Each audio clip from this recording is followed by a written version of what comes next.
तो अब नहीं पिलवाएंगे तो माँ बुढ़ापा में बाप से जाके पिलवाएंगे। बोलो ना, मम्मी से जाके पूछ माँ लो बाप से तू बोलने रहलू का बुढ़चो दो मैडम। हाँ भैया, ये तो बात सच्चे बा कि माँ बाप से के बोलेला कि हम पिलवाई। तो ऐसे करत तू लोग ना मैडम के छोड़ा बिल्लू के पास आवा, तो यहाँ पे तोरा सबके मन खुश कर दी, पूरा फुल मन खुश करब हम लोग। आवा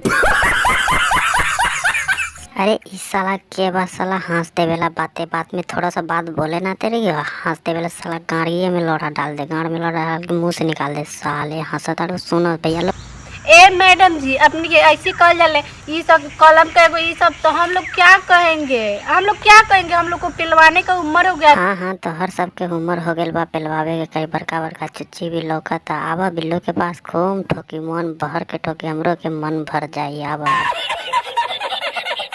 पिलवा रहे हैं हम लोग यहाँ तो पर रोड पे पढ़ने जाके आए हैं, पिलवाओ ना, तुमको पढ़ाना पढ़ने से चाहिए। क्या फायदा है? तो पूछ रही है कि कैसा छाती दबवाई हो, कैसा बुर चियर आई हो। तो हाँ, तो छाती बड़का बड़का बा तो हमरो सबके लौकता। बूढ़ तो नहीं है, देख ले बानी तो बूढ़ आवा देख ले, वो भी फटल बा कि ना फटल बा, ठोकवा बता रखो ना। ठीक बात, आवा लेंगे बिल्लू के पास।